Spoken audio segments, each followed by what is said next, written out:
5장 4절 고유 벡터와 선형 변화를 공부하도록 하겠습니다. 이 절의 학습 주제는 한 벡터 공간 V에서 다른 벡터 공간 W로 보내는 선형 변환 T가 주어져 있다고 가정했을 때 이 선형 변환을 행렬로 표현하는 것이 가능한지, 만일 가능하다면 어떻게 표현할 수 있는지를 알아보려고 합니다. 이와 같이 행렬로 표현하려는 이유는 우리한테 행렬은 아주 익숙하고 친숙한 연산법입니다. 그리고 또한 행렬이 갖고 있는 여러 가지 성질을 많이 알고 있기 때문에 만일 선형 변환을 행렬로 표현할 수만 있다면 다루기 훨씬 쉽고 편리하고 익숙한 이 행렬을 이용해서 선형 변환의 구조를 좀 더 쉽게 이해하려고 하는 것입니다. 그래서 선형 변환을 행렬로만 표현할 수만 있다면 훨씬 더 쉽게 선형 변환을 이해할 수 있기 때문에 그런 여러 가지 이점 때문에 행렬로 표현해 보려고 합니다. 자, 그러면 어떻게 행렬로 표현할 수 있는지를 살펴보려고 하는데요. 의외로 간단합니다. 앞에 4장에서 배웠던 좌표 벡터, 이 아이디어를 이용하면 좀 더 쉽게 표현할 수 있다는 것을 알 수 있는데요. 같이 한번 공부해 보도록 할까요? 우선 화면을 보면 이 그림은 교재에 나와 있는 그림을 선생님이 이해를 돕기 위해서 화면에 띄워놨는데요. 교재를 보면서 하나하나 학습을 해보도록 하겠습니다. 우리는 선형 변환 T의 정역이 V고 공역이 W로 주어져 있고요. V하고 W가 각각 벡터 공간이라 가정하겠습니다. 이 V의 차원은 N차원 공간이라 가정하고 W의 차원은 M차원 공간이라 가정하겠습니다. 벡터 공간에 차원이 주어져 있으니까 그러면 V의 기저가 있고 또한 W의 기저가 있겠죠. 우리는 V의 기저를 B라 놓겠습니다. 그리고 V의 차원이 N차원 공간이니까 기저 B를 구성하고 있는 1차 독립이 되는 벡터의 개수는 모두 N개가 주어져야 되는데요. 이제 우리 책에는 그 기저를 이루고 있는 원소들이 하나하나 다 벡터이기 때문에 책을 잘 보면 볼드체, 굵은 글씨체로 되어 있습니다. 그런데 화면상으로는 우리가 이 볼드체를 표시하면 멀리서 보면 이게 볼드체인지 아닌지 잘 모를 것 같아서 편의상 우리가 판사할 때는 화살표를 써서 이것이 각각이 다 스칼라가 아니라 벡터입니다라는 것을 강조하도록 하겠습니다. 그래서 책의 기호 표기와는 다르더라도 이해를 해주세요. 여러분들이 화면상으로 볼 때 이게 벡터구나 하는 것을 좀 더 명확하게 하기 위해서 이렇게 화살표를 써서 표시하고자 합니다. 이제 기저 B를 구성하고 있는 벡터는 모두 N개의 벡터들로 구성되어 있어야 되니까 자, 이렇게 표현하도록 하겠습니다. V의 기저를 B라 하고 같은 방법으로 그럼 이제 W도 벡터 공간이기 때문에 W의 기저를 C라 놓겠습니다. 그럼 이제 요거는 그냥 C로 표시하도록 하죠. C1, C2 벡터 이렇게. 그리고 W의 차원이 M차원 공간이기 때문에 CM 이렇게 표현할 수 있겠죠. 자, 이것이라 하겠습니다. 이제 V의 기저를 B, W의 기저를 C라 각각 이렇게 표현했고요. 이제 이 그림을 보면 알 수 있듯이 벡터 공간 V 안에 있는 한 벡터 X가 주어져 있네요. 자, 그래서 대문자를 뒤집어놓은 건 임이라는 뜻으로 사용합니다. 자, 이제 벡터 공간 V 안에 있는 임의 벡터 X를 생각합니다. 그러면 앞서 우리가 배웠던 거에 의해서 벡터 공간 안에 있는 임이니까 모든이라는 뜻으로 사용하고 있거든요. 모든 벡터는 V의 기저를 이루고 있는 원소들의 1차 결합으로 유일하게 단 한 가지 방법으로 표현된다는 것을 이미 앞에서 배웠었어요. 그래서 우리는 이 X는 이 B1 벡터의 적당한 스칼라배 R1배, B2 벡터의 스칼라배 R2배, 그리고 BN 벡터의 스칼라배 RN배 이런 식으로 이것으로 유일하게 표현이 가능합니다. 유일하게 나타낼 수 있습니다. 자, 우리는 앞에서 4장에서 한 벡터가 기저 B의 구성 성분들의 1차 결합으로 이렇게 표현됐을 때 이 기저 B에 의한 X의 좌표 벡터를 공부한 적이 있었습니다. 자, 그래서 기저 B에 대한 X의 좌표 벡터는 바로 기저 앞에 곱해진 이 가중치 요 스칼라배 있죠. 이 스칼라배를 매트릭스로 표현한 것을 말합니다. 따라서 얘네들 하나하나는 전부 다 구성 성분의 개수가 N개로 주어져 있기 때문에 Rn 공간의 원소들입니다. Rn 공간 안의 원소들이에요. 자, 이제 기저 B에 의한 X의 좌표 벡터를 이렇게 표현한다는 것을 배웠는데요. 자, 여기 교재 그림을 보면 저자가 이 X에 대응하는 좌표 벡터를 표시했잖아요. Rn 공간상에 속하는 좌표 벡터를 여기는 추상적인 벡터 공간이고 여기는 우리한테 익숙한 유클리드 공간이잖아요. 유클리드 공간으로서 Rn 공간이라는 공간 안에 한 벡터로서 이렇게 기저 B에 의한 X의 좌표 벡터를 표현할 수 있다는 것을 설명하고 있는데요. 그러면 T에 의한 X의 상은 당연히 TX로 표시가 될 것이고 TX는 W 안에 원소가 돼야 되거든요. 자, 그래서 TX를 일단 계산을 해보도록 하겠습니다. 자, 이제 TX를 생각합니다. 이 X벡터의 T에 의한 상을 계산해 보려고 하는데요. X벡터 자체가 이렇게 1차 결합으로 유일하게 표현될 수 있다라고 얘기를 했었으니까 이 표현 방법을 다시 써보면은 Rn에 Bn 이와 같이 되어 있습니다. 자, 여기에서 T가 선형변환이라고 얘기를 했기 때문에 선형변환이 갖고 있는 성질상 상수는 바깥으로 나가고 덧셈에 대해서 따로따로 분배가 되죠. 그래서 하나하나 다시 써보면 R1에 TB1이 되고요. 그 다음에 R2에 TB2 이와 같이 됐습니다. 그리고 Rn에 TBn 이와 같이 됐네요. 자, 여기까지가 됐죠. 자, 이제 이 TX는 보다시피 W 안에 속하는 하나의 벡터입니다. 자, 이제 우리는 조금 전에도 살펴봤던 것처럼 X는 여기 있어요. V라는 추상적인 벡터 공간 안의 원소인데요. 이것을 Rn 공간의 원소로 대응을 시켰잖아요. 그래서 이렇게 대응을 시켰던 것처럼 마찬가지로 TX는 여기에 있거든요. W라는 공간 안의 원소인데 이 W라는 공간 안의 원소를 Rm 공간 안에 있는 벡터로 대응을 시켜 보려고 합니다. 그러면 여기에서 이렇게 기저 B에 의한 벡터로 좌표 벡터를 표현한 것처럼 이쪽은 기저가 C라고 얘기를 했었으니까 기저 C에 의한 좌표 벡터로 표현이 가능하겠죠. 자, 그래서 우리는 앞에서 했던 것처럼 기저 C에 의한 좌표 벡터를 표시해 보려고 합니다. 자, 그런데 이 좌표 벡터를 나타내는 이 좌표 행렬은 선형사상이거든요. 그래서 이 상황에서 좌표 벡터를 계산하면 각각의 다 따로따로 좌표 벡터를 계산하는 것과 같습니다. 즉 T, B1 선형사상이기 때문에 이것이 가능하다는 것을 알 수 있습니다. 이미 앞에서 4장에서 이와 같은 내용들을 공부했었습니다.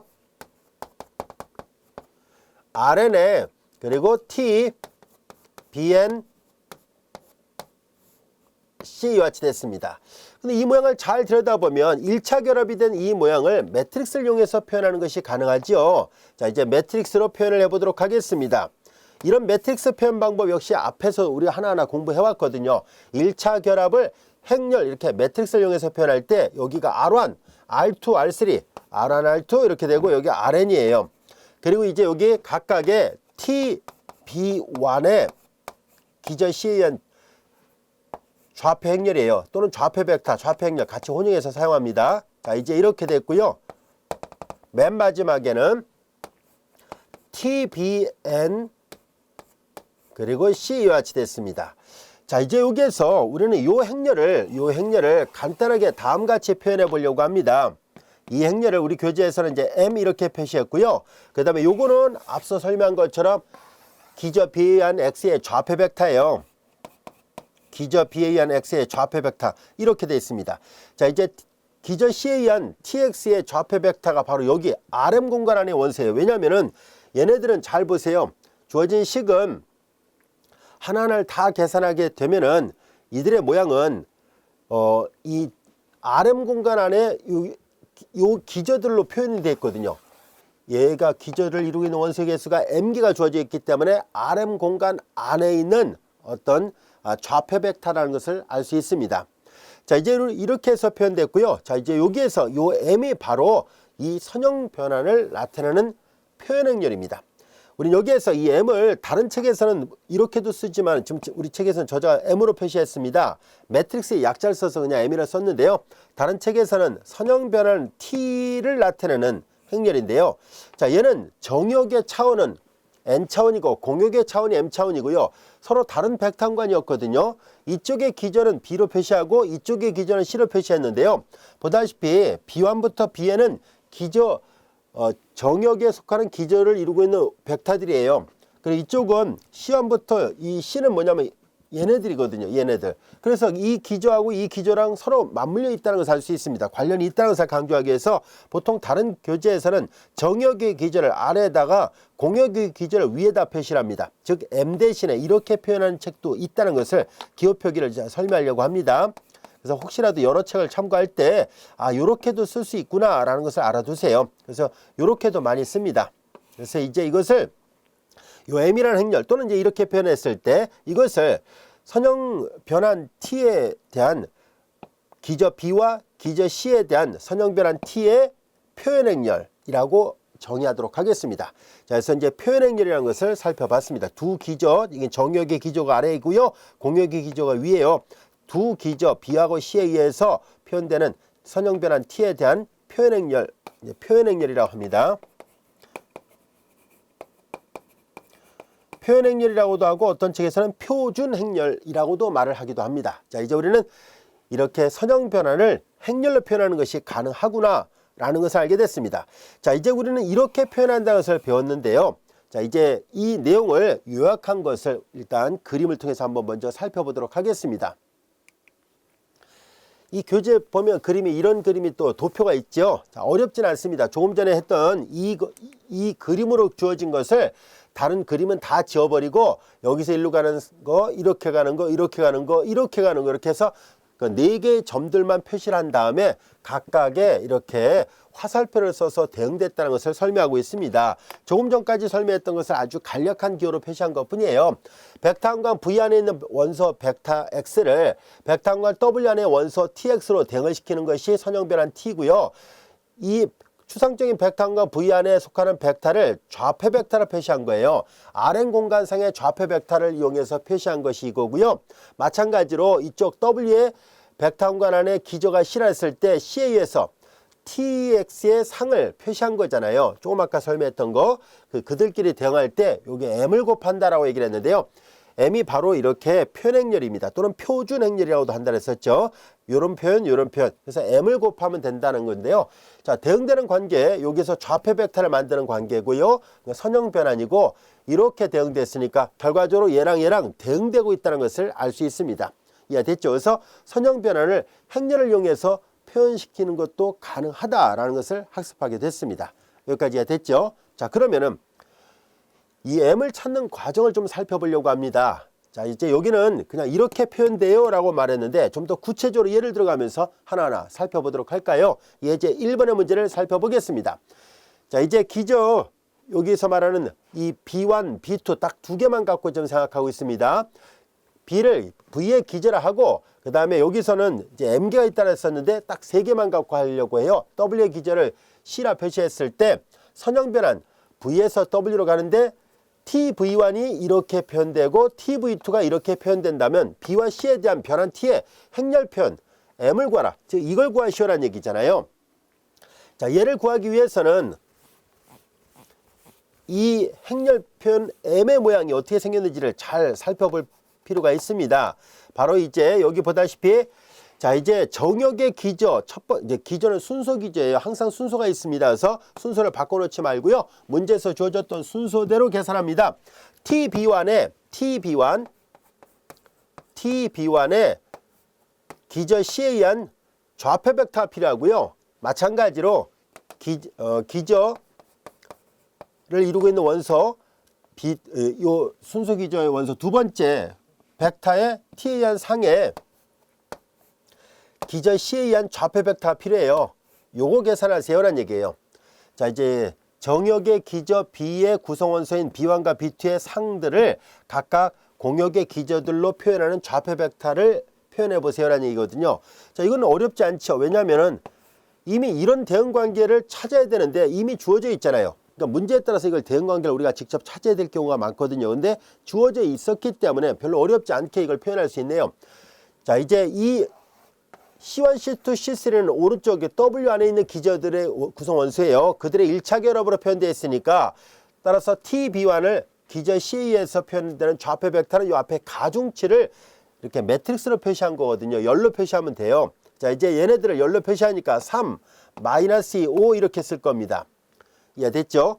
보통 여기는 이제 요거 하나만 얘기할 때는 이렇게 매트릭스를 다 표시했는데 자, 이제 요 바깥에가 매트릭스고 여기에는 그냥 그 성분만 표현하기로 약속을 하겠습니다. 그래서 3-2가 됐고요. 마찬가지로 이제 B2의 T에 의한 상을 C1, C2, C3에 이렇게 앞에 스칼라베가 가중치가 4, 7-1이니까 요 바깥의 매트릭스를 표현하기 위해서 여기는 앞서 얘기한 것처럼 그 숫자만 씁니다. 4, 7-1. 자, 이것이 바로 앞서 얘기했던 것처럼 정역의 기저 B와 공역의 기저 C에 대한 변환 T를 행렬로 표현한 모양이 이겁니다라는 얘기예요. 그래서 또는 이제 간단하게 표현 행렬 또는 표준 행렬 이렇게 혼용해서 사용하도록 하겠습니다.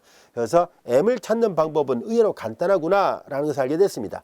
그럼 이런 건 항상 문제에서 주어집니까? 그럴 리는 없습니다. 지금 첫 번째 예제에서 우리가 이렇게 표현된다면 이런 식으로 표현된다는 것. 즉 다시 말해서 M의 모양이 어떻게 구성된다는 것을 강조하려고 저자가 이렇게 쉽게 했는데요. 우리는 뒤에 가면서 직접 이런 대응관계를 찾아야 된다는 것을 보이도록 하겠습니다. 어렵지 않죠? M을 표현하는 방법 쉽게 이해할 수 있을 거라 생각합니다. 자, 이번에는 뭘 생각하려고 하냐면은 조금 전에 그렸던 도표를 다시 되돌아서 보겠습니다. 조금 전에 우리가 이 도표를 잘 보면은 이 도표는 여기가 벡터 공간 V 안의 원소였고요. 여기는 벡터 공간 W 안의 원소였어요. 즉 서로 다른 벡터 공간이 주어져 있었거든요.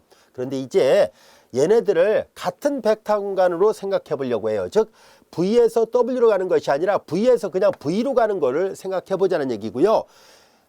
벡터 공간이 달랐기 때문에 기조도 다르게 표현되어 있었잖아요. 그런데 기조조차도 똑같은 걸 하면 어떻게 될까 하는 것을 알아보려고 합니다. 그래서 기조조차도 여기도 똑같이 B로 표시하면은 이 M은 어떻게 됐을까요? 라는 얘기예요.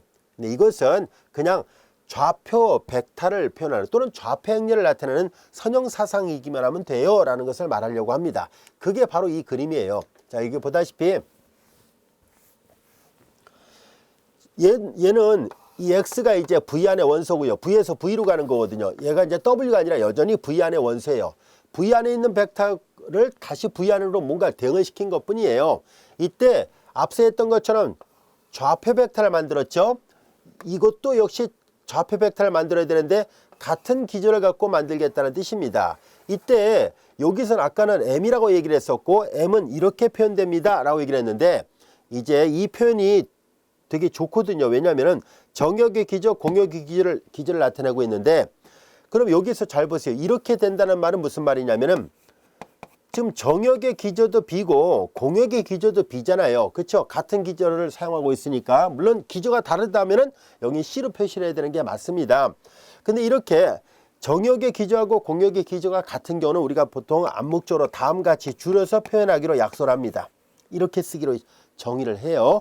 그래서 같은 기저를 가지고 표현할 때 정역과 공역이 같은 기저이면은 생략해서 하나만 씁니다. 이런 기호 표기는 정역과 공역이 같은 기저였구나 하는 것을 알 수 있고요. 이 표현 방법은 앞서 설명한 것처럼 좌표 벡터를 나타내는 표현 방법과 같다는 것을 알 수 있습니다. 그래서 결과적으로 선형사상 T의 기저 B에 의한 좌표 벡터 표현으로 나타나는 행렬을 곱하기만 하면 되는구나 라는 것을 알게 됐습니다. 즉 M이 이렇게 좀 더 간단하게 바뀔 수 있다는 얘기고요.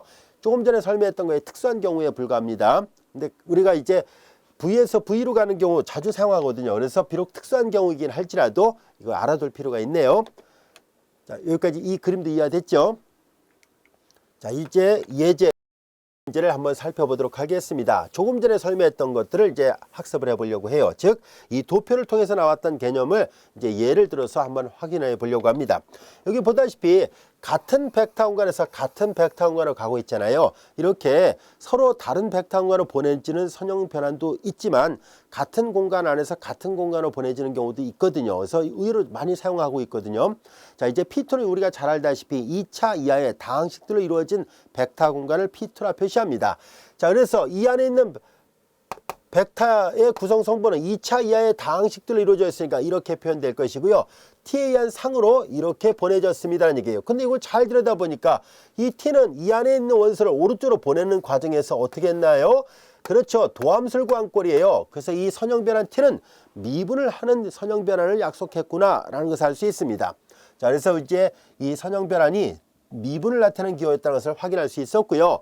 이제 같은 벡터 공간인데요. 보다시피 정역의 기저나 공역의 기저는 동일한 걸로 선택을 하도록 하겠습니다. 만약에 같은 벡터 공간일지라도 기저를 왼쪽은 B, 오른쪽은 C로 했다면 그때는 조금 전에 했던 것처럼 하나하나 다 이 과정대로 계산을 해야 돼요. 하지만 지금은 정역과 공역의 기저가 다 동일하게 1T의 제곱으로 되어 있는 순서 기저라 보겠습니다. 즉 말 그대로 순서가 정해져 있으니까요. 여기에 맞춰서 계산을 해야 됩니다. 항상 기저는요 순서가 정해져 있어요. 암묵적으로 주어진 이 순서대로만 계산을 해야 됩니다. T를 위한 또는 T에 대한 이렇게 표현해도 돼요. T에 대한 비행렬 표현을 구하는 얘기는 이걸 구하는 얘기예요. T에 대한 비행렬 표현이라는 얘기는 요거 어떤 모양일까요? 라는 얘기예요. 그래서 간단하게 비행렬 이렇게 줄여서 표현하기도 합니다. 자, 그래서 A번부터 먼저 살펴보도록 하겠습니다. 그럼 이걸 계산하려면은 우리는 앞서 얘기했던 이 기호표기를 잘 보세요. 기저 B의 구성 성분이 B1, B2, BN이었잖아요. 그들 하나를 T에 의해서 보냈을 때 상들을 이제 기저 C에 의해서 좌표 벡터를 표시하라는 얘기잖아요. 근데 똑같은 기저거든요. 그래서 이제 보세요. 자, 이 순서 기저 1, 이게 B1이고요. T, 이게 B2고, 이게 B3예요. B1, B2, B3의 상을 계산해 보겠습니다. 얘를 미분하면 0이죠. 얘 미분하면 1이죠. 얘 미분하면 2T입니다. 얘네들은 자 이제 오른쪽의 기저도 마찬가지로 똑같은 1T, T의 제곱이에요. 1T, T의 제곱, 1T, T의 제곱 이렇게. 자 지금 우리는 뭘 할 것이냐면 여기 나와 있는 이 C는 좌표 벡터이기 때문에 C들의 1차, C를 구성하고 있는 벡터들의 1차 결합으로 표시해야 돼요. 그래서 우리는 그들의 1차 결합으로 어떻게 표현되는지를 알아보려고 하는 것 뿐이에요. 0이 나오려면 앞에 0, 0, 0을 곱해야 되죠. 1이 나오려면 여기다 1, 여기다 0, 여기다 0을 곱해야 되고 여기다는 0, 여기다는 2를, 여기다는 0을 곱해야 되잖아요. 여기까지가 됐죠. 자 이제 그러면 우리는 이 오른쪽은 상을 계산했을 때 오른쪽의 기저가 똑같았기 때문에 그들의 이제 좌표 벡터를 표시하려고 해요. 요거이므로 T1의 기저 B에 의한 좌표 벡터는 000을 이렇게 내려서 쓰면 돼요. 그게 이제 요걸 표현한 거예요. 아시겠죠? 그리고 바깥에 행렬할 때는 이 각각의 행렬견을 빼버리고 성분만 표시할 거예요. 자 이제 일단은 TB1이 어떤 모양인지를 설명하려고 했던 거니까 여기다 마저 써보겠습니다. 자 이제 여기도 B에 의해서 표현하면은 이제 100 앞에 가중치만 쓰면 되거든요. 그것이 바로 좌표 벡터니까요. 이 좌표 벡터 표현하는 방법 다 이해되죠? 그 다음에 마찬가지로 T의 제곱에 대한 것을 표시하면 0, 2, 0이에요. 자 이제 기저 B에 대해서요. 자 이제 그래서 우리는 T에 대한 B의 행렬은 앞서 얘기한 것처럼 정역과 공역이 같으니까 아래쪽 하나만 쓰면 된다라고 얘기를 했었죠. 그래서 이제 TB를 표시해 보겠습니다. 기저 B에 대한 기저 B에 의한 T의 표현행렬입니다. 또는 그냥 간단하게 T의 비행렬 이렇게 표현을 합니다. T에 대한 비행렬. 자 이제 기저를 B를 이용해서 표현한다면은 이제 얘가 제1열 성분, 얘가 제2열 성분, 얘가 제3열 성분이에요. 제1열, 제2열, 제3열 이런 식으로 가죠. 그러니까 그대로 쓰겠습니다. 000, 그 다음에 100, 그리고 020이에요. 020 이렇게 됐습니다. 0이에요. 자 이제 이렇게 해서 T를 위한 비행렬 표현을 구하시오. 자 A번에 대한 답은 구했습니다. 푸는 방법 어렵지 않죠? 이렇게 선형 변환이 정의가 되어 있기만 하면 이걸 보고 하나하나 만들면 되니까 이 행렬 표현을 구하는 건 어렵지 않습니다. 자 이번에는 B번을 보겠습니다. P2에 속한 모든 P, 이게 P는 이제 P2 안에 속하는 다항식이니까 요걸 말하는 거예요. 요거. 자 이제 요거에 대해서 얘가 성립하는 것을 보세요라는 얘기예요. 자 이제 그러면은 이제 얘가 성립한다는 것을 보이기 위해서 TB 방금 전에 구했죠. 그러면 P의 비행렬을 구하라는 얘기잖아요. 자 그러면 이제 B를 구하기 위해서 하나하나 계산해 보도록 하죠. 자 이제 TB는 이렇게 됐고 얘네들을 잘 보세요. B에 의해서 표현하면 이게 뭐가 되겠습니까? 이제 좌변을 따로 계산합시다. 자 이제 얘를 계산한 결과 이거니까 얘네들은 얘랑 똑같이 표시할게요. 1, T의 제곱의 개수들을 표시해야 되거든요. 이 표현은 기저에 의해서 얘를 표현하라는 얘기니까 좌표 벡터를 쓰라는 얘기거든요. 이 앞에 A1이 있고요. 이 앞에 2배 A2가 있고 이 앞에 0이 있잖아요. 그러니까 얘네들은 이 매트릭스는 여기가 A1, 여기가 2A2, 여기가 0이었다는 뜻이에요. 자, 그리고 이제 요것도 계산해야 되잖아요. 이제 P에 의한 것을 계산해 보세요라는 얘기예요. 이제 B에 의한 기절 표현, 이건 뭐냐면은 P가 이거거든요. 얘인데 얘네들은 그냥 그대로네요. 왜냐면은 1, T 제곱 앞에 각각 뭐가 있어야 되는가 하고 봤더니 그냥 A0, A1, A2가 있으면 되잖아요. 같은 편인데 일부러 이렇게 써놓은 거는 좌표 벡터는 이 앞에 가중치를 열로 표시할 거거든요. 그래서 B에 의한 P의 좌표 벡터는 그냥 A0, A1, A2라는 것을 알게 됐습니다. 그래서 이제 우변을 계산한 게 좌변이 되는지를 확인해 보도록 하겠습니다.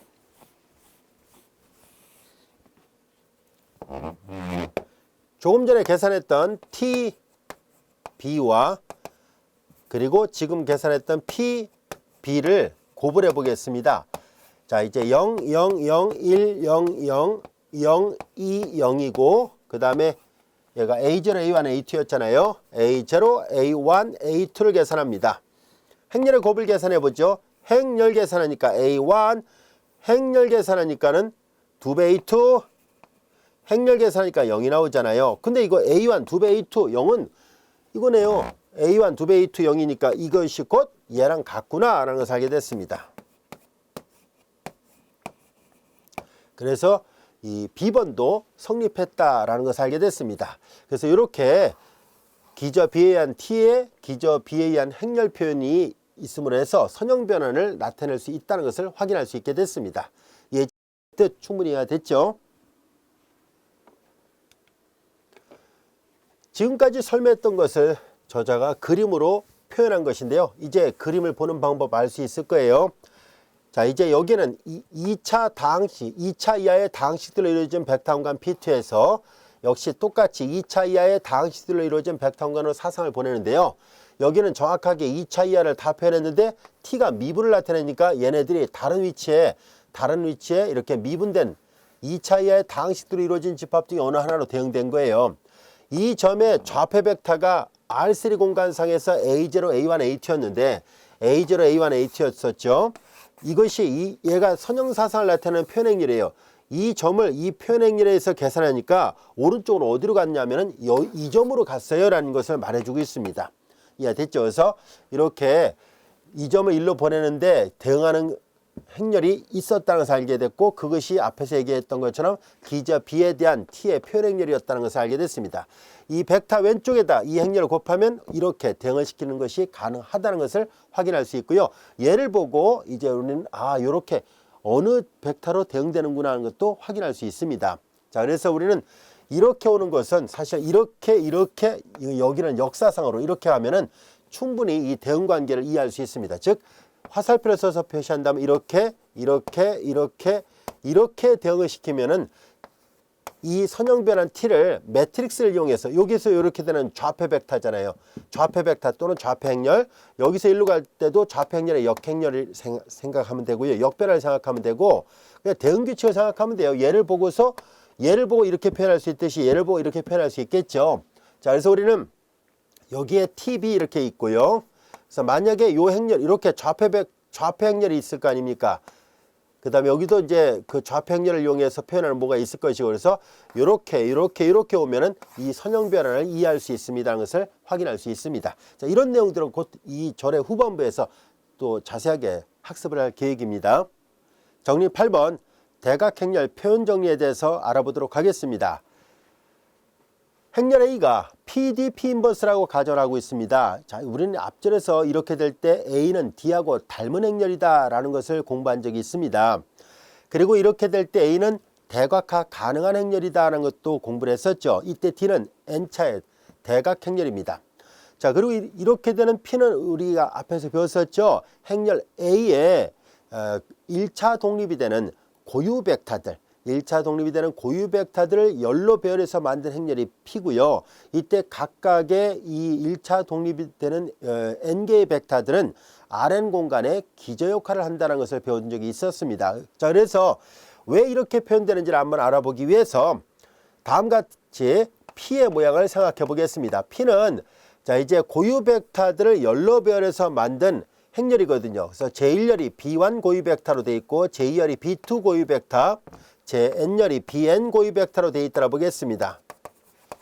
그리고 이 각각의 열 벡터들을 성분으로 갖는 기저가 바로 B예요. 그래서 B는 자, 기저는 하나의 집합이니까 이건 매트릭스고요. 이건 집합 표시를 해야 됩니다. 그래서 행렬은 중간에 컴마를 찍지 않지만 얘는 집합이니까 그 사이사이에 이렇게 컴마를 찍어서 서로를 구별하고 있습니다.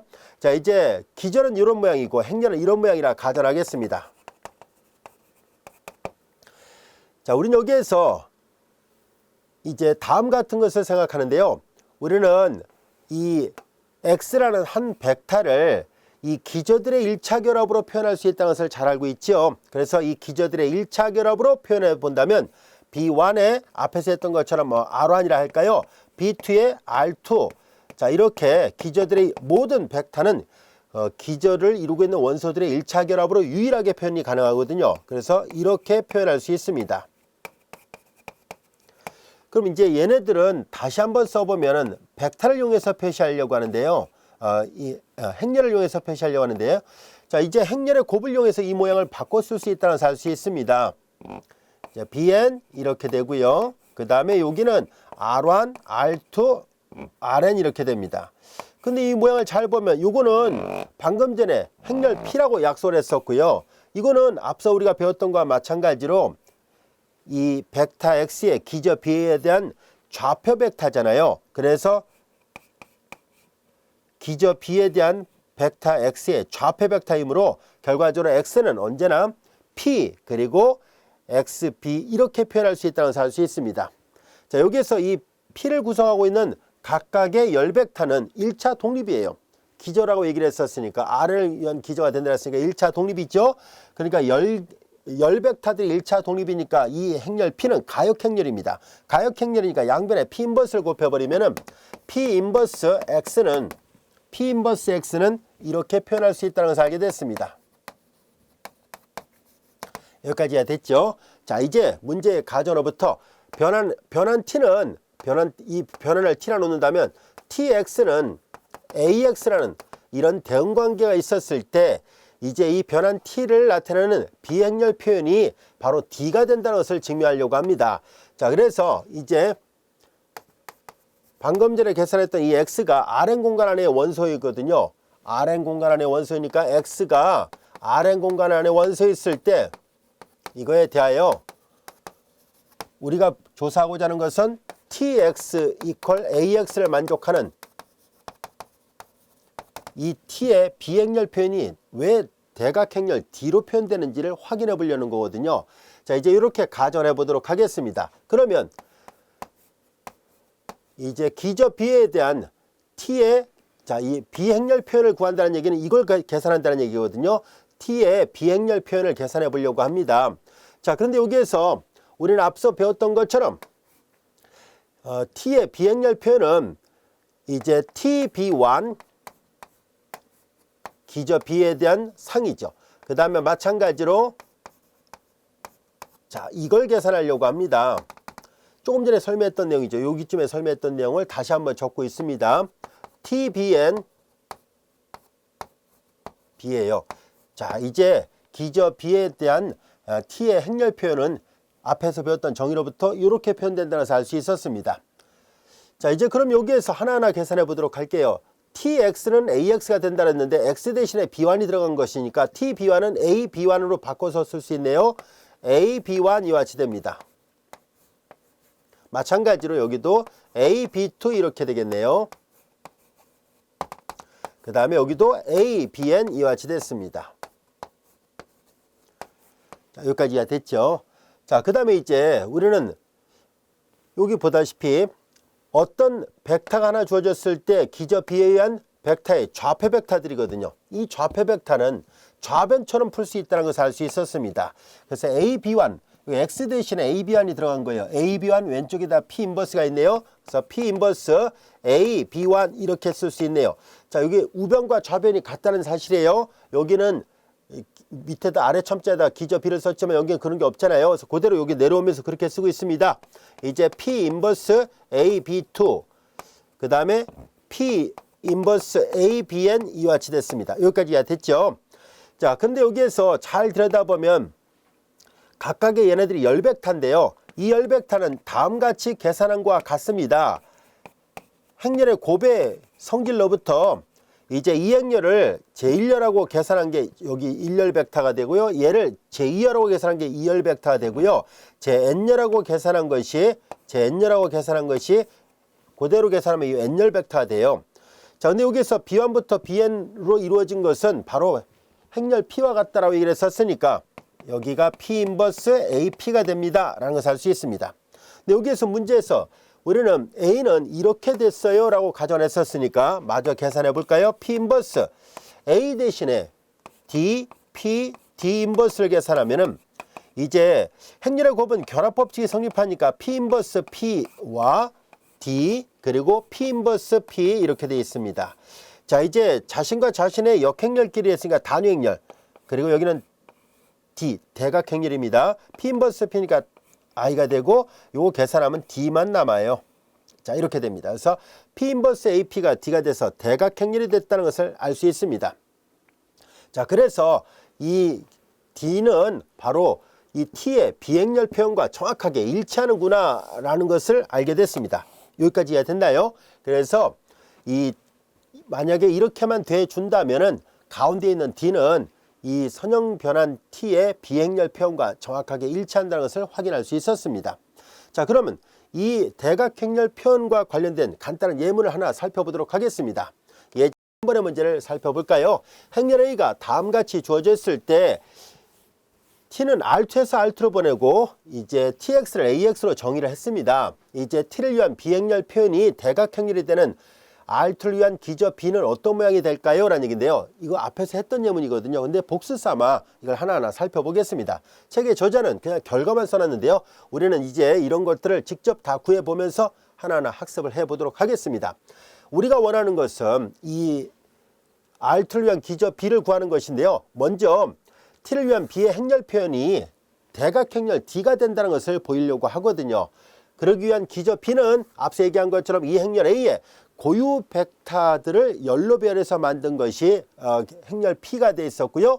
그 P의 각각의 열 벡터들을 성분으로 갖는 벡터들의 집합이 기저 B예요. 자, 그래서 이걸 구하려면 결국은 이 행렬의 고유값, 고유 벡터를 계산해야 됩니다. 그래서 복수 삼아 이미 앞절에서 공부했던 내용이긴 하지만 복수 삼아 다시 한번 살펴보도록 하겠습니다. 자, 이제 이 기호 표기 말고 그냥 직접 계산해 보도록 할까요? 자, 이제 AX 이퀄 람다 X. 자, 이걸 만족하는 것을 찾는데요. 얘를 한쪽으로 넘기면 A 마이너스 람다 I 그리고 X 이퀄 영행렬 이와 같이 되어 있습니다.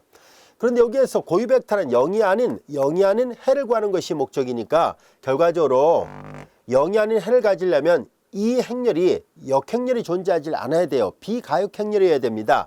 그래서 고유값 고유 벡터를 구하려면 이와 같은 앞에서 배웠던 거 다시 한번 복습해서 한번 보고 있어요. 이와 같은 특성 방정의식을 만족하는 해를 찾아야만 합니다.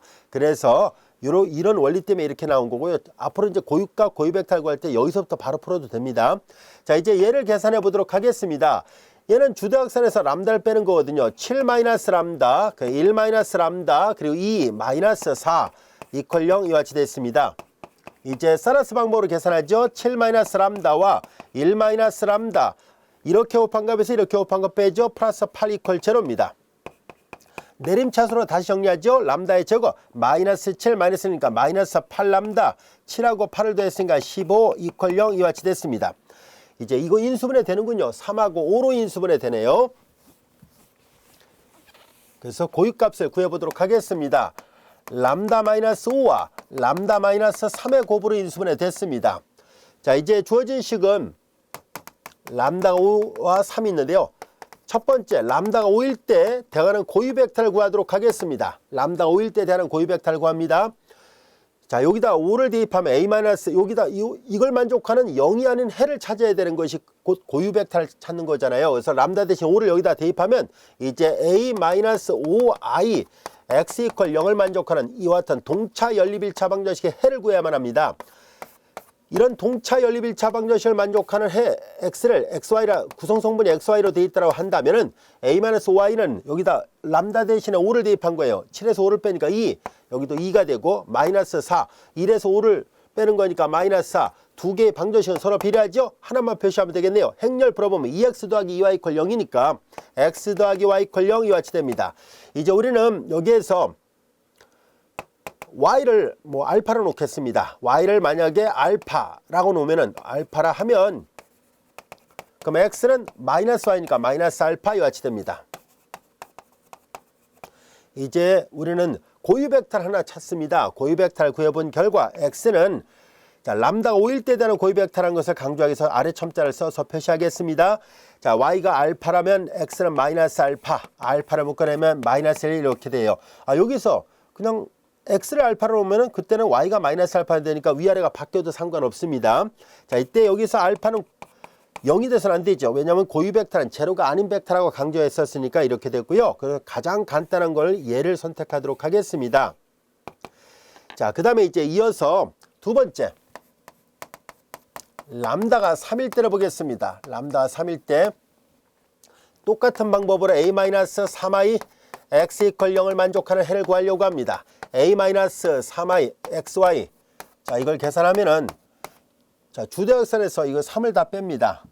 7에서 3 빼니까 4, 여기는 2가 되고 여기는 마이너스 4, 3을 대입하니까 1에서 3 빼니까 마이너스 2. 두 개의 방정식은 같네요. 행렬 풀어보면 4x 더하기 2y 이퀄 0이니까 2를 약분하니까 2x 더하기 y 이퀄 0 이와 같이 됐습니다. 자, 이제 여기에서 그냥 계산에 좋게 y를 뭐 아니면 x를 놔도 돼요. x를 놓을까요? 그게 더 편할 것 같으네요. 자, 이제 x를 만약에 그냥 베타로 놓겠습니다. 베타라 하면은 되도록이면 관계식을 간단하게 쓰려고 하는 것이 목적이에요. x를 베타로 놓으면 y는 이퀄 마이너스 넘어갔으니까 2x니까 2베타 이렇게 되는군요. 따라서 이거이므로 우리는 이번에는 람다가 3일 때 되는 고유 벡터는 자, x가 베타면 y가 마이너스 2베타가 됐죠. 그래서 베타를 묶어내면 1과 마이너스 2가 되고 당연히 베타는 0이 돼서는 안 됩니다. 고유 벡터는 제로가 아닌 벡터라고 얘기를 했었거든요. 자, 그래서 가장 간단하게 얘를 선택하도록 하겠습니다. 자, 여기까지가 됐죠. 근데 고유 벡터 여기 스칼라베가 있으니까요. 꼭 이 모양이 아니라도 돼요. 노란색과 빨간색 모양이 아니라도 여러분들이 편한 대로 아무렇게나 만들어도 돼요. 이 벡터에 비례하는 건 전부 다 고유 벡터 역할을 합니다. 가급적이면 정수가 나오게끔 하려고 한 것뿐이에요. 자, 이제 우리는 이렇게 됐어요. 그래서 고유 벡터 두 개를 찾았으니까 이제 얘네들을 이용해서 우리는 다음 같은 것을 생각해 보도록 하겠습니다. 자, 이제 주어진 식에서 두 개를 결합을 하려고 하는데요. 자, 어떻게 결합을 할 것인가 하는 것을 알아보려고 하는데요. 그냥 뭐 아무렇게나 배열해도 상관없습니다. 이 배열하는 순서가 달라지면 전체적으로 또 달라지는 것 뿐이니까 그냥 나온 순서대로 계산하겠습니다. 이제 P를 이제 요 노란색 벡터 마이너스 1 그리고 빨간색 벡터 1 마이너스 2 이렇게 놓겠습니다. 자, 이제 T를 위한 비행렬 표현이 대각행렬이 되는 기저를 구하시오라고 얘기를 했는데요. 바로 우리는 얘네들 두 개를 기저로 선택을 할 거예요. 즉 이렇게 놓겠다는 얘기예요. 앞에서 배웠던 그 정리에 대한 증명 과정에서 바로 얘네들이 마이너스 1이 제1열 그리고 1 마이너스 2가 제2열로 되어 있는 이 두 개의 벡터를 각각 B1, B2라 놓겠다는 뜻입니다. 얘를 B1, 얘를 B2라 놓는다면 얘네들이 기저 역할을 하게 됩니다. R2의 기저가 됩니다. 고유 벡터 기저라고 얘기를 했었죠. 자, 이제 그럼 우리의 관심은 일단 이 기저가 구해지긴 했는데요. 우리가 원하는 것은 최종적으로 이걸 확인해야 되거든요. 대각행렬이 되는 R2를 위한 기저 B를 구하시오라고 얘기를 했었으니까 그래서 조금 전에 여기다 증명했던 것처럼 하나하나 셈을 해서 이들을 계산을 해 보도록 하겠습니다. 자, 이제 조금 전에 계산했을 때 기저 B에 의한 T는 쭉 계산하니까 이게 뭐가 됐었냐면 다이고널 D가 됐었잖아요. 다이고널 D를 어떻게 만들었었냐면은 앞서 얘기했던 것처럼 이제 A가 PD, P 인버스였는데요. 이 D가 어떻게 나온 거냐면 왼쪽에다 P 인버스 오른쪽에다 P를 곱하면 되니까 왼쪽에다 P 인버스 오른쪽에다 P해서 P 인버스 AP를 한 거거든요. 여기까지가 됐죠. 자, 그래서 우리는 정말로 이게 대각형이 되는 것을 찾을 수 있는지를 한번 확인해 보려고 해요. 자, 그래서 우선 P가 구해졌고요. A는 문제에서 주어졌습니다. 그래서 얘부터 먼저 계산하도록 하겠습니다. 자, 이제 이거임을 보이자는 얘기예요. 이거임을 보이자는 얘기예요. 이제 먼저 AP를 먼저 구합니다. AP 7, 2, 마이너스 4, 1 그리고 P는 방금 전에 구했죠. 마이너스 1, 마이너스 1 그리고 1 마이너스예요. 행렬의 곱을 계산합니다. 행렬 계산하죠. 마이너스 7 플러스 2가 되니까 마이너스 5 행렬 계산합니다. 행렬 계산하니까 7 마이너스 4니까 3 또한 행렬 계산하죠. 4 플러스 1이 됐으니까 5가 됐네요. 행렬 계산합니다. 마이너스 4 마이너스니까 마이너스 6이 됐습니다. 자, AP의 모양을 찾았고요. 여기에다 P의 인버스를 왼쪽에다 곱하려고 하는데요. 보통 이게 행렬의 규모가 커지면은 이 P 인버스를 직접 찾아서 왼쪽에다 곱하는 것보다는 우리가 그냥 그 확대 행렬처럼 만들어 가지고 기본 행렬선 이용해서 푸는 것이 더 빨라요. 그런데 이 P가 워낙 간단하게 2차 정사각 행렬에 불과하니까 우리는 이미 고등학교 교과정에서부터 2차 정사각 행렬의 역행렬 구하는 방법을 다 잘 알고 있잖아요. 그래서 우리는 P 인버스를 바로 계산해서 구하도록 하겠습니다. 교재 이 절의 마지막 부분에 수치 연산의 저자가 코멘트를 달아놓은 게 있어요. 그래서 일반적으로 P 인버스를 구할 때 행렬의 규모가 커지는 게 번거로우니까 우리가 기본 행렬선을 이용해서 역행렬을 찾는 것이 더 빠르다라고 설명해 놨는데요. 행렬의 규모가 크면 그 방법이 더 좋아요. 하지만 행렬의 규모가 작은 차수 2차 정사각 행렬이나 3차 정도라면 직접 구해도 됩니다. 자, 이제 우리 P 인버스를 계산하도록 하죠. 자, 이 행렬의 역행렬 구합니다. 여기 P가 여기 있네요. 자, 이 행렬의 역행렬 우리가 고등학교 때도 배웠던 것처럼 AD-BC의 역수 이렇게 곱하면 2에서 1을 빼니까 1의 역수를 취해봤자 1 그리고 주대역선의 위치를 바꿉니다. 마이너스 마이너스 1 나머지 부호를 반대로 하죠. 마이너스 마이너스 1입니다. 이거 역행렬 구해줬고요. 방금 전에 AP의 모양을 계산했으니까 여기다 계산하겠습니다. 마이너스 5, 3, 5 마이너스 6입니다. 행렬의 곱을 직접 계산한 것이 우리가 기대하는 결과는 다이고널 매트릭스 D가 나오길 바라고요. 이와 같이 되는 D는 대각화 가능한 행렬에서 나타나는 이 D는요. 반드시 주대역선이 고유값들로 배열되어 있어야만 합니다. 고유값은 P를 구성할 때 얘를 왼쪽에다 썼고 얘를 오른쪽에다 썼으니까 이 순서를 바꿔놓으면 고유값의 위치도 바뀌는데요. 제1열, 제2열이 이렇게 되어 있으니까 우리는 이 다이애고널 매트릭스에서 여기가 1행 1열의 원선은 5가 되길 바라고요. 2행 2열의 원선은 람다가 3이 되길 바랍니다. 여기 5, 여기 3, 나머지 0. 과연 그렇게 되는지를 한번 확인해 보도록 하겠습니다. 행렬 계산하죠. 10-5니까 5, 우리가 기대했던 대로 됐네요. 행렬 계산합니다. 마이너스 6. 플러스 6이니까 0 맞고요. 행렬 계산합니다. 5하고 마이너스 5, 0 맞고요. 행렬 계산하면 마이너스 3 플러스 6이니까 3. 우리가 기대했던 것처럼 여기 람다 이퀄 5, 이 노란색 벡터에 대응하는 고유값이 1행 1열의 원소에 있었고요. 그 다음에 빨간색 벡터에 대응하는 고유값이 2행 2열에 있었던 것이 맞다라는 것을 알게 됐습니다.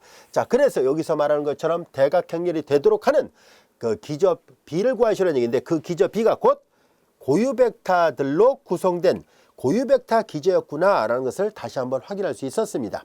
이 문제 뜻 충분히 이해됐나요? 자, 이제 그렇다면 조금 전에 풀었던 이 대각행렬 표현을 다시 되돌아가 보겠습니다. 이 대각행렬 표현에서 이 명제를 증명하는 과정에서 다이애고널 D의 역할을 특별하게 증명하는 과정에서 활용하진 않았었습니다. 그러면 이 아이디어를 그럼 꼭 D가 대각행렬이 아니라도 사용할 수 있지 않겠는가 하는 얘기예요. 그래서 좀 더 일반화 시켜보려고 합니다. 즉 다시 말해서 D 대신에 여기다가 다른 행렬 C를 써서 표현해도 이것이 성립하는가 하는 문제인데요. 대답은 예스입니다. 자, 그래서 우리는 꼭 D가 대각행렬이 아닐지라도 만약에 A가 P, C 여기 좀 지워도 되죠. 만약에 A가 꼭 대각행렬이 아닐지라도 PC, P 인버스 형태로 표시가 돼 있다라고 가정하겠습니다. 그리고 이 똑같은 방법으로 B는 앞서 얘기한 것처럼 P의 열들로 구성되는 RN의 기저였다라고 가정한다면은 그럼 조금 전에 이 D의 역할 대신에 지금 C가 하고 있으니까 C는 바로 T의 비행렬 표현이 됩니다. 라는 것을 그대로 적용할 수 있습니다. 왜냐하면 증명하는 과정에서 대각행렬이 꼭 필요하게끔 증명이 된 게 아니거든요. 대각행렬의 성분을 사용해서 뭔가 증명이 완성된 게 아니었기 때문에 D 대신에 C로 바꿔도 성립하겠구나 하는 것을 알게 됐습니다. 자, 그래서 이제 여기가 이렇게 바뀌어도 되는구나 하는 것을 알 수 있고요. 역으로 마찬가지로 우리는 이제 선형 변환이 RN에서 RN으로 보낸 선형 변환이 이렇게 TX 이퀄 T, 여기 선형 변환이 T예요. TX 이퀄 AX를 만족하는 그런 선형 변환이 있었다면, 그러면은 이제 이 C는 항상 비행렬 표현이 된다는 것을 알게 됐으니까, 그러면 C는 여기 이렇게 D 대신에 C를 쓰면 되니까 A하고 D가 닮은 행렬이 되는 것처럼 이 C는 그럼 A하고 항상 닮은 행렬이 되겠구나 라는 것을 알게 됐습니다. 여기까지가 됐나요? 그걸 요약해 놓은 것이 바로 이거예요. 이 그림의 이 도표가 바로 그걸 말하고 있습니다. 이제 우리는 여기 보다시피 앞서 했던 것처럼 행렬을 이렇게 표현할 수 있다는 얘기예요. 잘 보세요. 어떻게 되는지 한번 볼까요? 자, 이제 AX를 만드는 과정에서 A가 곱해지죠. 자, 이제 요 오른쪽에다 X를 곱한 거라고 생각하면 돼요. 그러면 이제 TX 이퀄 AX였었으니까, 그러면 이제 앞에서 했던 것처럼 TX를 AX로 놓은 거잖아요. 자, 이제 여기서 A가 이렇게 분해가 됐습니다. P, C, P 인버스로 이렇게 분해가 됐어요. 그럼 이제 이게 뭘까 하고 봤더니, 자, 오른쪽부터 하나하나 계산해 봅니다. X에서 P 인버스 곱하죠. P 인버스 X. 그게 이렇게 좌표 벡터로 내려왔고요. 거기다가 다시 C를 곱한 거예요. C를 곱하니까 이렇게 됐어요. 여기까지가 됐죠. 그런 다음에 자, 이제 P 인버스 X가 이렇게 내려온 거고요. 그 다음에 C를 곱한 게 이렇게 간 거고요. 그 다음에 다시 P를 곱해서 이렇게 보낸 거예요. 그래서 결과적으로 이렇게 대응시키는 거를 이렇게 디귿자 모양으로 연산하는 것이 가능하다. 다시 말해 행렬을 분해한 겁니다. 알아보기 쉽게 이렇게 분해해서 표현하는 것이 가능하다라는 것을 알 수 있고요. 이걸 보통 우리가 행렬의 분해라고 얘기를 합니다. 행렬을 분해하는 방법은 다양하게 많이 있습니다. 자, 지금은 이렇게 P를 이용해서 이렇게 행렬 표현에 대한 닮음 현상, 이때 A하고 C는 닮았다라고 얘기를 하거든요.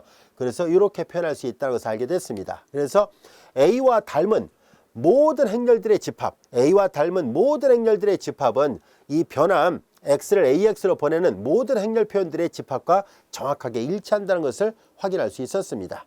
자, 이제 그러면 끝으로 간단한 예를 하나 살펴보도록 할게요. 이제 A라는 행렬이 이렇게 주어졌고요. B1, B2가 두 개의 벡터가 주어져 있습니다. 이 두 개의 벡터가 주어져 있고요. 이 행렬에 특성 다항식 또는 고유 다항식은 이렇게 돼 있어요. 이걸 0으로 푸는 것이 고유값 또는 특성값이라 하잖아요. 그래서 계산해 보니까 마이너스 2예요. 마이너스 2가 고유값이 되는데 고유값이 하나밖에 주어져 있지 않습니다. 그래서 고유값이 하나밖에 없고 실제로 계산해 보면 고유 벡터가 하나밖에 나오진 않아요. 그래서 대각화가 불가능합니다. 왜냐하면 행렬의 차수만큼 1차 독립이 되는 고유 벡터의 개수가 행렬의 차수만큼 존재해야 되는데 고유 벡터가 하나밖에 나오지 않거든요. 그래서 고유 공간이 1차원 공간밖에 되지 않아서 R2의 기저 역할을 하지를 못합니다. 자, 그래서 대각화는 불가능한데요. 즉 여기가 D로 되어 있는 것은 안 된다는 뜻이에요. 그러나 이제 여기서 조금 아까 설명했던 D 대신에 C를 이용한 뭔가를 만들 수 있다는 것을 보이려고 합니다. 이제 이 두 개의 기전은 자, 이제 TX 이퀄 AX를 보내주는 이 비행렬 표현이 되는데요. 이때 A의 조단형이라고 불려지는 조르단 폼이라고 하는 삼각행렬이 되는 성질을 갖습니다는 얘기예요. 즉 여기가 D가 아니라 이제 뭔가 다른 삼각행렬 형태로 되는 C로 닮은 행렬 형태가 됩니다 라는 것을 보이려고 하는데요. 자, 실제로 직접 계산을 해 보도록 하겠습니다.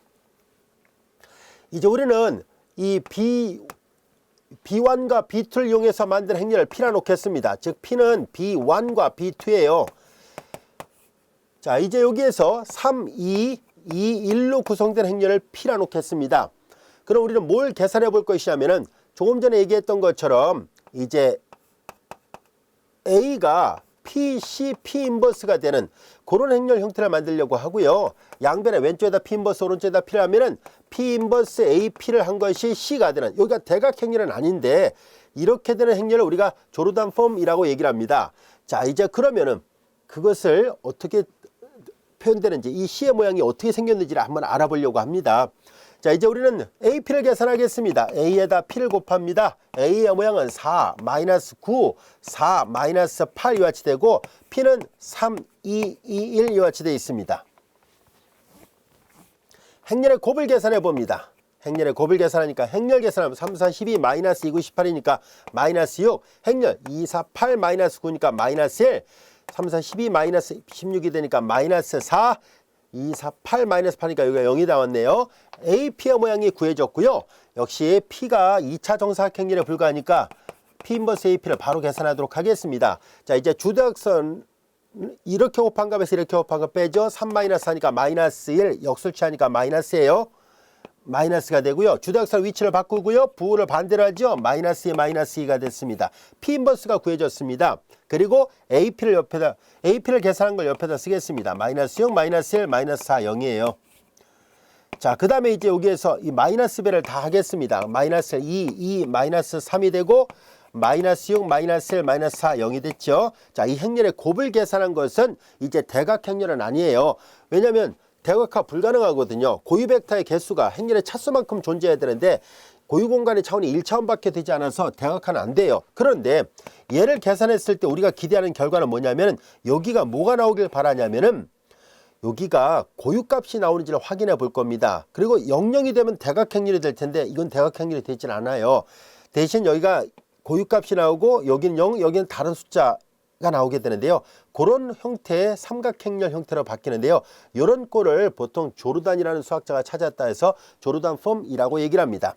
자, 이제 우리는 만약에 얘가 대각화 가능하면은 여기가 D가 이게 고유 벡터가 1차 독립되는 고유 벡터가 두 개가 존재한다면 그땐 당연히 여기가 대각행렬이 돼 있어야 돼요. 하지만 지금은 대각화 가능하지 않기 때문에 여기가 대각행렬이 되지는 않습니다.